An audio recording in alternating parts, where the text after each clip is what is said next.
Recently, I attended an RNIB event highlighting challenges faced by blind and visually impaired people navigating past parked cars, forcing them to walk into the road. My inspirational wife is one of those people who takes her life into her own hands every time she walks into the road. Can I ask what the government will do to help make our streets safer and make them more navigable in the future?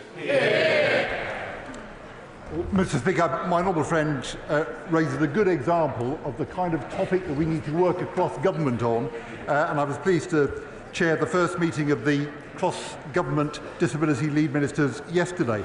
The Department of Transport has consulted on the problem that he's raised, which can be very serious for people with a sight impairment, and the Department is considering the options for tackling the problem, I very much hope that he'll let me know what he finds out in his walk around the constituency shortly. Gregory Stafford. Thank you, Mr. Speaker. It's always nice to get a cheer, Mr. Speaker. As a former treasurer of the Oxford Union, I was disgusted that 3 weeks ago there was a debate that descended into a mess of anti-Semitism, where the students voted in a majority that they would not have reported Hamas's plans if they'd known them prior to the 7th of October attacks. Will the Secretary of State write to the Oxford Union and say that anti-Semitism has no place in our society, and especially not our universities? The government could not have been clearer in terms of our position on anti-Semitism. There is no place for anti-Semitism in our society, nor for any form of racism. That applies whether it's within educational settings in any other part of our society. That's been made very clear indeed. Thank you. That completes questions. We now come to Prime Minister's questions. Chris Hinchcliffe. Question number 1, Mr. Speaker. Thank you, Mr. Speaker. Yesterday I met the brave men and women serving on HMS Iron Duke and the troops serving in Operation Kabarit in Estonia.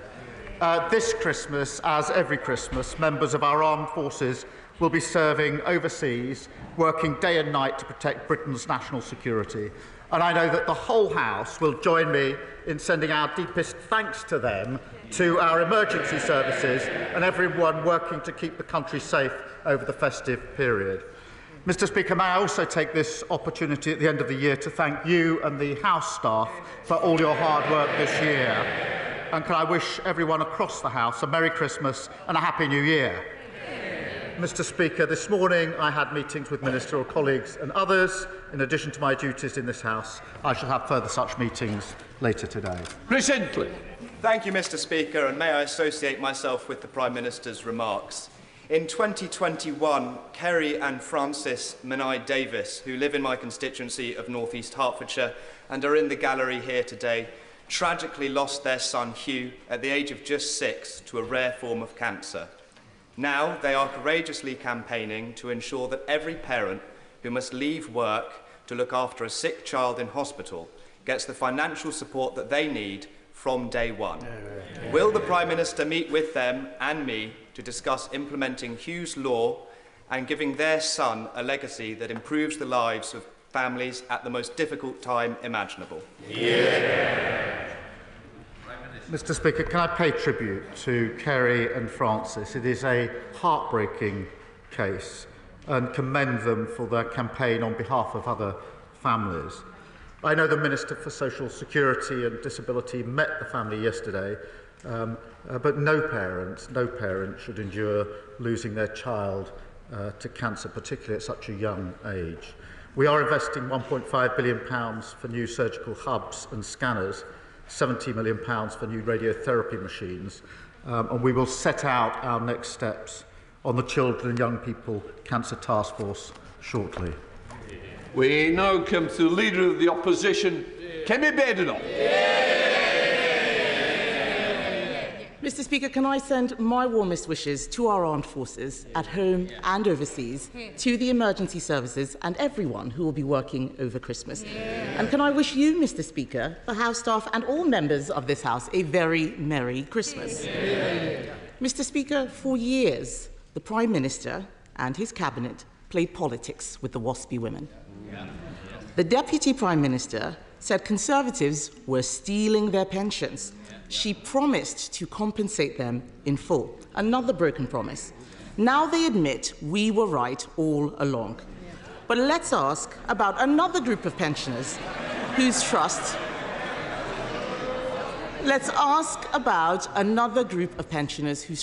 was broken. Since the Chancellor cut winter fuel payments, how many extra people have applied for pension credit? Mr. Speaker, the #1 job of this government was to put the finances back in order after the last government lost control.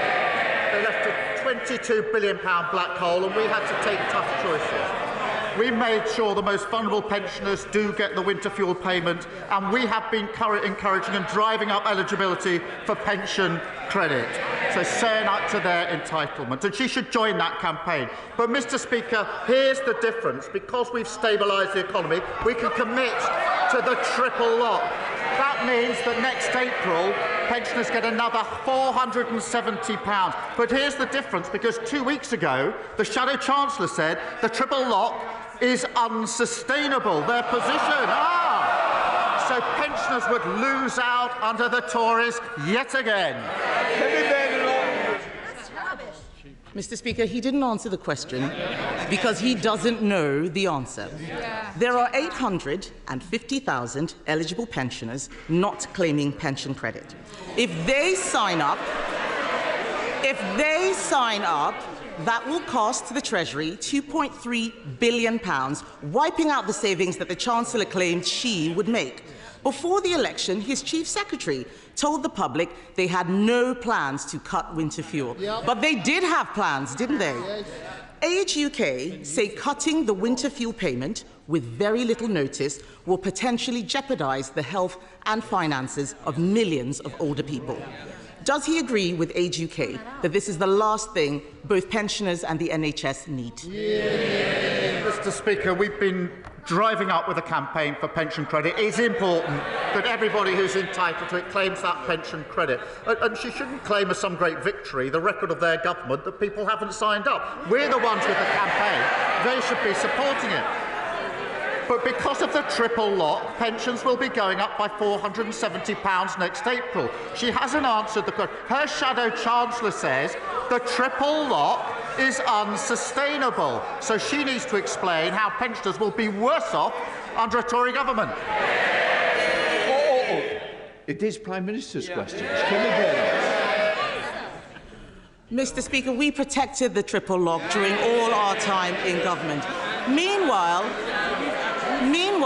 energy bills are increasing, despite his promise to cut them by £300. In Scotland, his party leader wants to restore the winter fuel payments.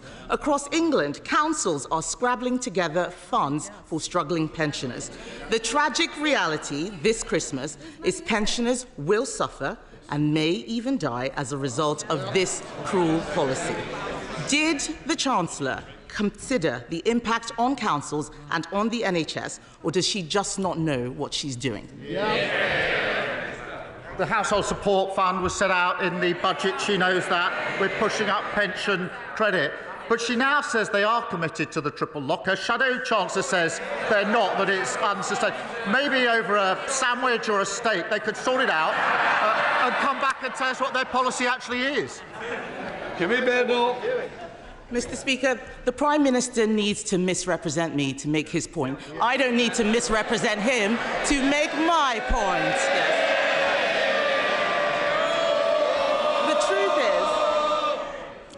The truth is, he didn't think this through. Cutting winter fuel payments isn't just callous. It may not make savings. It could actually cost us all more. And that's not the only policy which is making things worse. The Chancellor's budget is a body blow to family businesses and also charities. Marie Curie have warned that Labour's budget will cost them nearly £3 million a year. This is a cancer charity saying they have no option but to reduce services. Did the Chancellor tell the Prime Minister that her jobs tax was going to hit charities? Mr. Speaker, she's asked 3 questions about winter fuel with her leaving out. I'll come to that. But she's changed her mind on this. She used to say that the payments were a dead weight. She said there were members of her constituency who didn't need it. And they all stood in 2017 on a manifesto, a Tory manifesto, that committed to getting rid of the universal winter payments for pensioners. So we can see what their real commitment is. As for the budget, we're driving up productivity. I don't want to have to ring your mother. Prime Minister. Mr. Speaker, we're driving up productivity, prosperity and living standards. That's a pay rise for the 3 million who are the lowest paid. They should welcome that. A pay rise for those working in the NHS and better than expected wage growth just before Christmas. What unites all three? Delivered by Labour, opposed by the Tories. Mr. Speaker, I don't know what world he's living in. The economy is shrinking, and they did not think this jobs tax through or who it would impact. Another area affected is the hospice sector. Hospices believe the budget will cost them an extra £30 million. Yesterday, Conservatives voted to exempt social care, nurseries, charities and hospices from their jobs tax. Labour voted this down. So can the Prime Minister at least agree to fund hospices so they can continue their invaluable work helping people at the end of their lives? Mr. Speaker, we put a record amount into the NHS in the budget to deal with the problem that they left, and we'll set out the funding arrangements for hospices in the new year. But it's the same old, same old. They want all the benefits. She said to herself she wants all the benefits from the budget, but she doesn't want to pay for any of them. That's what got us into the problem in the first place. Mr. Speaker, I did not hear a commitment there to help hospices, which is a shame. The truth is, this winter, people will be suffering because of his choices. The economy is shrinking, inflation is going up, and jobs are being lost because of his budget. Pensioners won't be able to heat their homes because of his government's decisions. They raised people's hopes but then smashed them with broken promises. And now we learn that he is about to give away our hard-won Brexit freedoms. Mr. Speaker,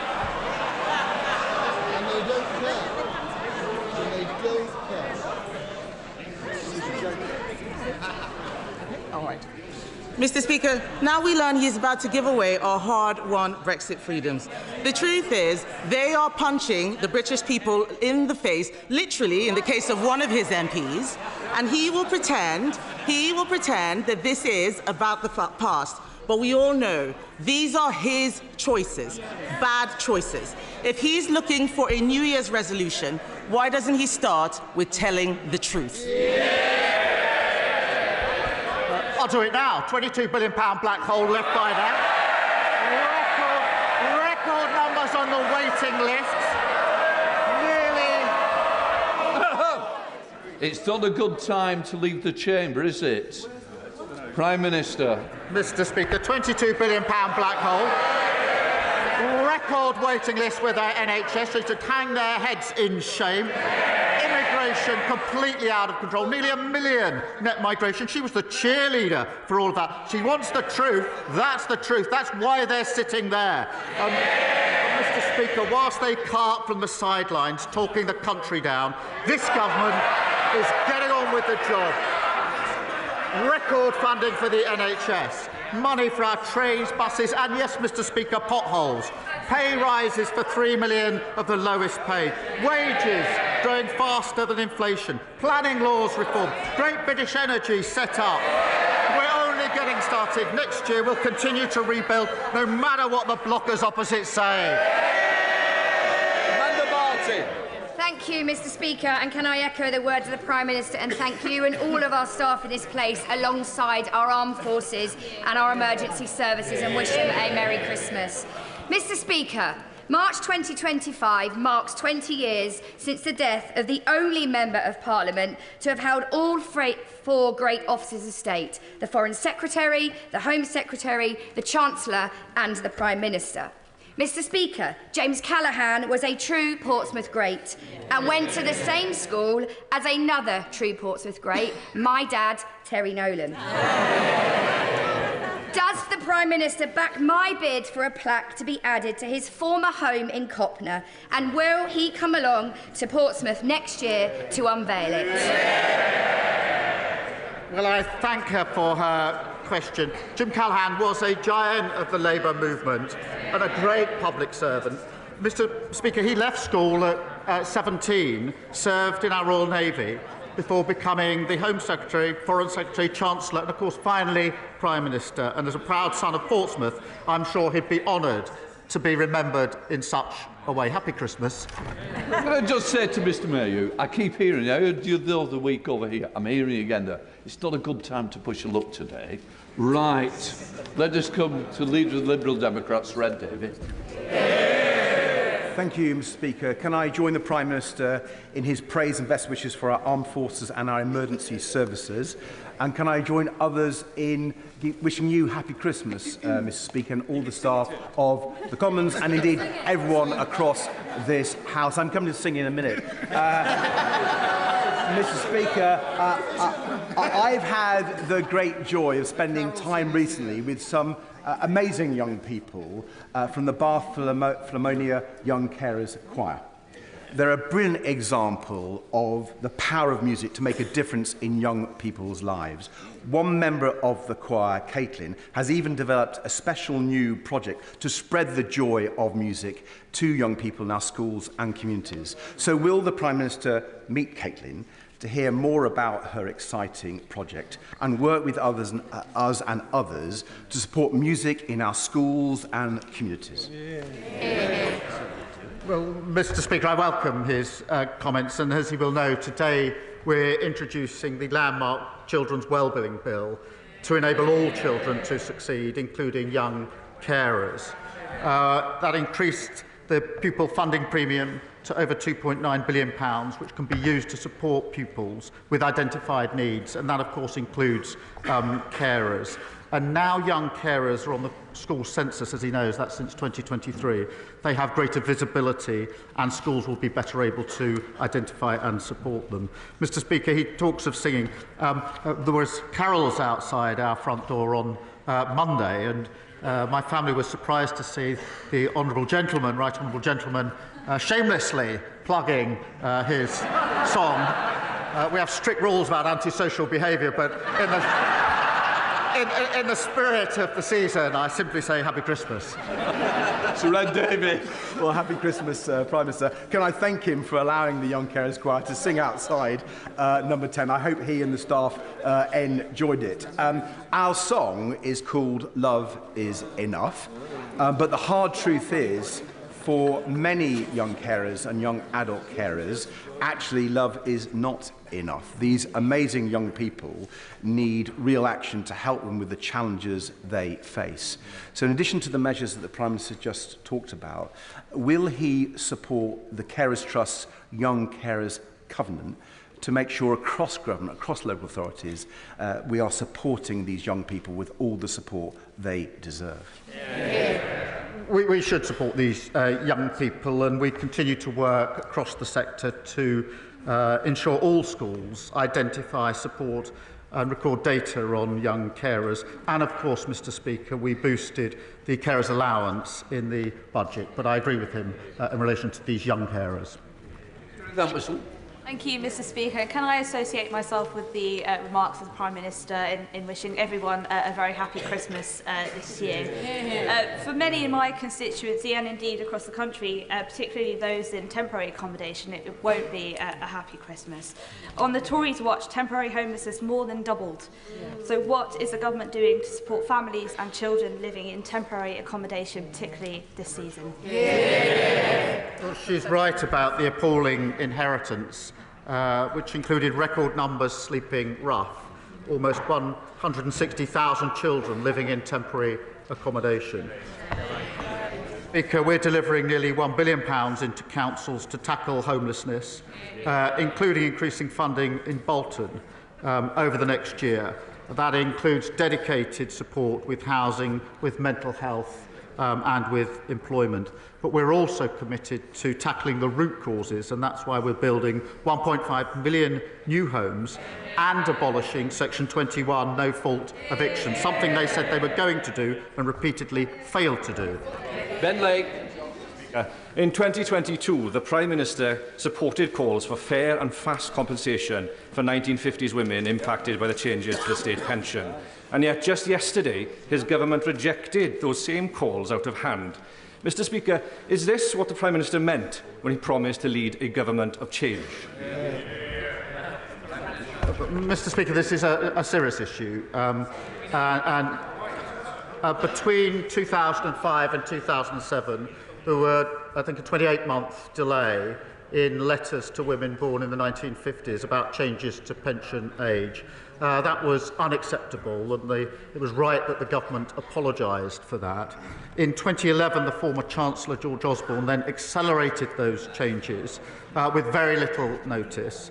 That equally was unacceptable, and Labour opposed it at the time. It is a serious issue. It's a complex issue. The research, as he knows, shows that 90% of those impacted knew about the changes that were taking place. And I'm afraid to say the taxpayer simply can't afford the tens of billions of pounds in compensation when the evidence does show that 90% of those impacted did know about it. That's because of the state of our economy. Brady. Thank you, Mr Speaker. Recent data shows that almost 11,000 Scots have been waiting for hospital treatment for over 2 years after referral. The equivalent number in England is around 113. Would the Prime Minister agree with me that this shows the catastrophic damage the SNP government have done to the Scottish NHS? Well, he's right when he says the SNP is letting down patients in Scotland. As the Scottish Auditor General says, greater leadership is needed in the Scottish NHS. Waiting list targets are being missed. Spending on agency staff is skyrocketing, and delays to patient discharge are hitting record levels. They seem to be proud of that appalling record. We've provided the money, they've got the powers, they've run out of excuses. Blake Stevenson. Thank you, Mr Speaker. Since the summer, thousands of commuters using Harlington and Flitwick stations have had to put up with nearly 8% of trains being cancelled in the evening peak, and nearly a third of trains that do arrive are more than 5 minutes late. Is it a mere coincidence, Mr Speaker, that such poor performance follows this government's decision to pay off their union backers with no strings attached? The trains and all travel was in an appalling state under the last government. We're clearing that up and fixing it, and he should be welcoming that. Ian Byrne. Thank you, Mr Speaker. The Parliamentary Ombudsman concluded that an injustice was done to 1950s born women. It ruled that they are owed compensation and asked Parliament to intervene to deliver justice. In my constituency of Liverpool, West Derby, I have more than 5,000 women affected. And alongside a great many members in this House, I believe these women are owed compensation for the injustice done to them at the hands of the state. So will the Prime Minister give members the opportunity to vote on whether they believe Wasby women are owed compensation? Well, Mr Speaker, I've just set out the factual background and the percentage that knew about the change. And the simple fact of the matter is, in the current economic circumstances, the taxpayer can't bear the burden of tens of billions of pounds in compensation. Well, they're chuntering away. In 14 years, they accelerated the changes and not once spoke about compensation. Rebecca Smith. Thank you, Mr Speaker. My constituents, Caroline and Savannah, are just two of thousands across Devon, Cornwall and beyond who are living with postural tachycardia syndrome and have been unable to access adequate treatment since the retirement of the only consultant available to work with them in July. What action can the Prime Minister take to help me secure the treatment that my constituents need, and will he agree to meet with me and them to discuss the treatment of POTS in more detail? Well, I thank her for raising this important issue on behalf of her constituents, it does underline the critical importance of the NHS workforce plan that we will deliver next summer to ensure that the export workforce is in place to get the NHS back on its feet. I am proud that we're investing an additional £22.6 billion to fix our NHS, and I will, of course, make sure she gets a meeting with the relevant minister to deal with the issues of concern to her constituents. Jodie Gosling. Thank you, Mr. Speaker, and a very Merry Christmas. May I associate myself with the comments of the Prime Minister and my gratitude to all of those that serve our communities over Christmas. I'd like to give special credit to foster carers in Nuneaton and across the UK for the incredibly important role that they play. We know that their care transforms lives, but the foster carers in Nuneaton tell me that there simply isn't the support that there used to be, and over 17% of children are waiting over 4 years for care. Recently, I was made aware of one child who had had 9 home placements before the end of Key Stage 1. Can the Prime Minister ensure that there will be a robust system to provide consistent and swift care when needed?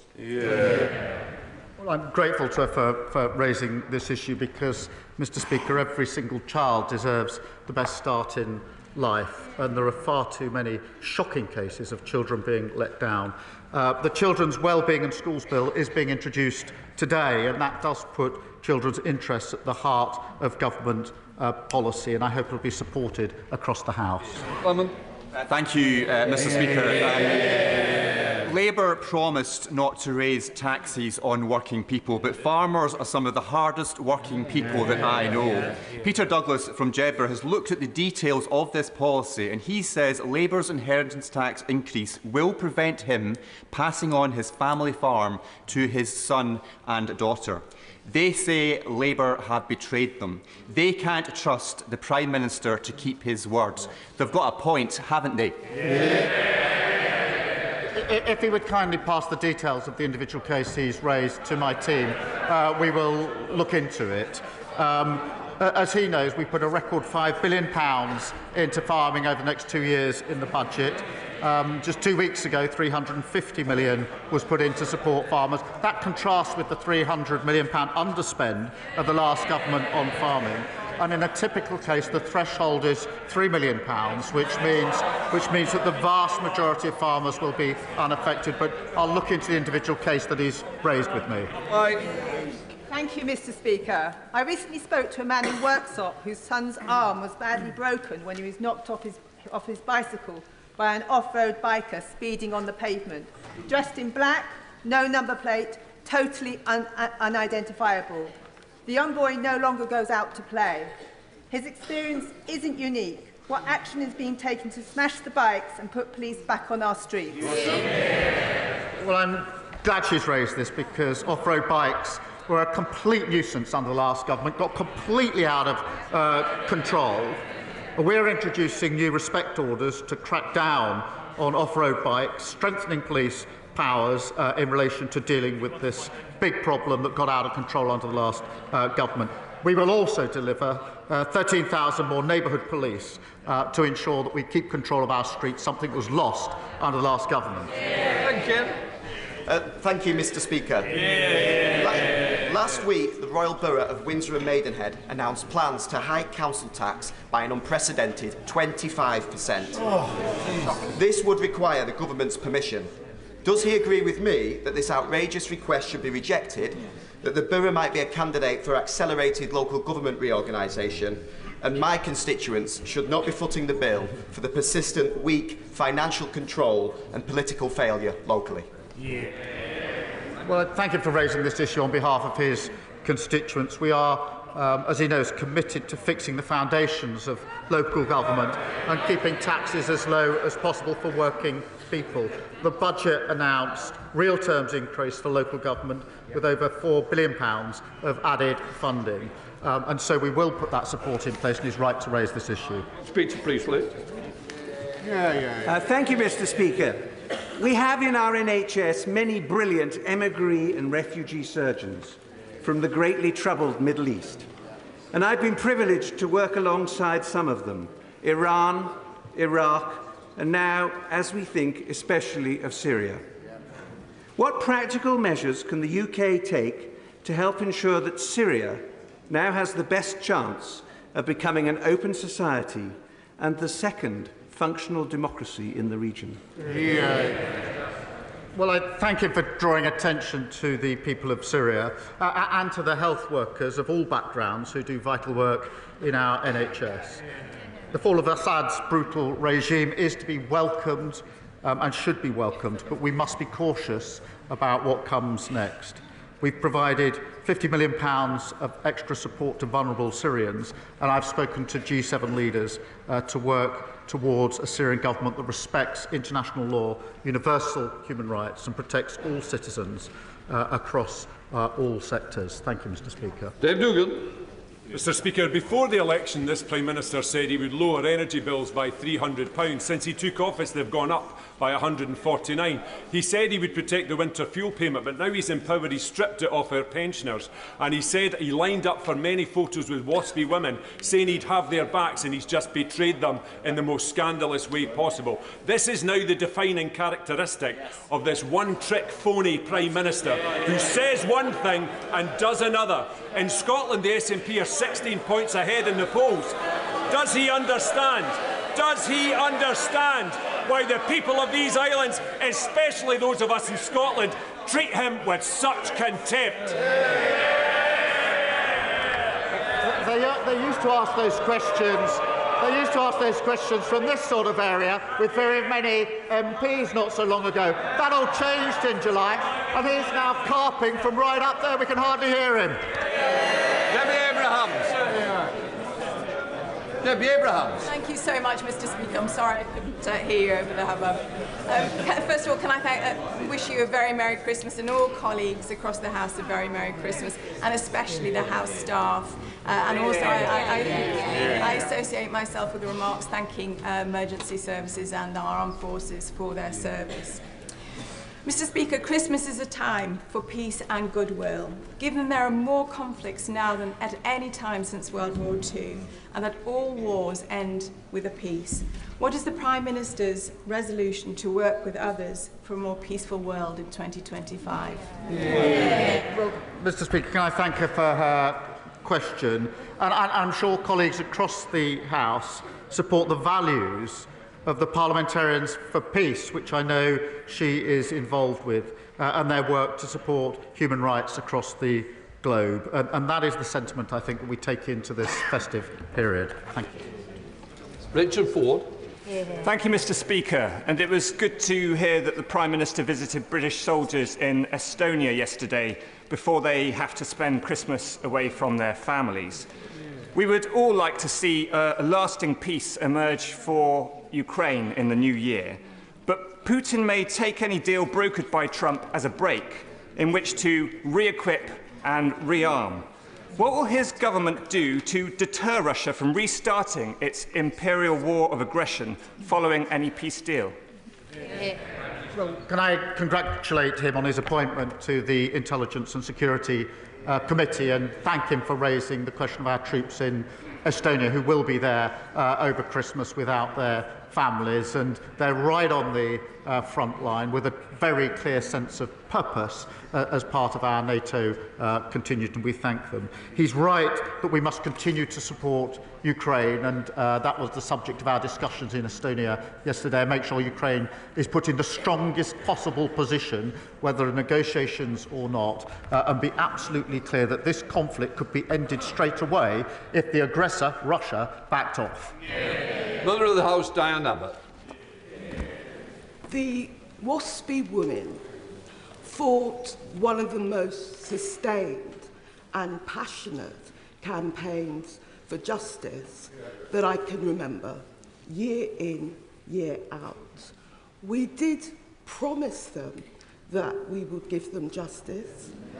I understand the issue about the cost, but does the Prime Minister really understand how let down waspy women feel today? I do understand the concern, of course I do. I set out the history, Mr. Speaker, but the research is clear that 90% of those impacted did know about the change. And in those... In those circumstances, the taxpayer simply can't afford the burden of tens of billions of pounds of compensation. But I do understand the concerns. Will Forster. I know the Prime Minister is aware of the case of my constituent, Zara Sharif, who was brutally tortured and appallingly murdered by her father and her stepmother. I want Zara's legacy to be one where she's the last vulnerable child to be killed by people that should have looked after her. Yeah. Will the Prime Minister ensure that an independent inquest and review is taken into Zara's death and it's held immediately in the new year so we can learn why public authorities failed, so we can ensure that it never happens again? Yeah. He rightly raises this absolutely harrowing case, and it is important that all the lessons are learned. There is an independent process going on, but we must be clear about overhauling children's social care to keep young people safe and looking again about the framework for homeschooling, amongst other things. So we need to learn those lessons. We are taking steps. There is a process going on at the moment, and I'll update the House in due course. Alan Strickland. Thank you, Mr. Speaker. Can I thank the Prime Minister for the leadership he has shown in securing the £500 million deal to secure the future of the Hitachi rail factory in my constituency. A factory left in the lurch by the party opposite for years. And does he agree, will he agree with me that what we also need is a long-term plan for our proud high-tech rail manufacturing to drag it out of the mire it was left in by the Tories? Thank you for that question. They really shouldn't groan. I went up to the Hitachi factory earlier this year before the election. The workforce were extremely anxious about the situation because they feared that there would be a gap between contracts. This is a gap that might mean people aren't going to get laid off, and he's chuntering from a sitting position, unable to understand the impact on working people. Mr. Speaker, the workforce were extremely anxious about the situation when I saw them, because they knew if their colleagues were laid off, then that would be bad for their colleagues and their community, and it would mean that they might go and get other jobs and not be able to come back if there was a new contract. I said then that I would do everything I could to ensure that we filled that gap, and I'm very pleased that just the other week we were able to say that there's a contract, and I went back up there to speak to the same workforce, and I can say they were very pleased that they don't now have those anxieties. They should be ashamed of their chuntering. Final question, Dr. Luke Evans. Thank you, Mr. Speaker. As it's Christmas, will the Prime Minister join me in congratulating Chris Middleton, who wrote a charity song to support Age UK, which has already raised £10,000? What's even better is it's likely to be the leader of the Lib Dems and his single to #1 this year, proving yet again that the Lib Dems can't win. Something I hope we can both agree on.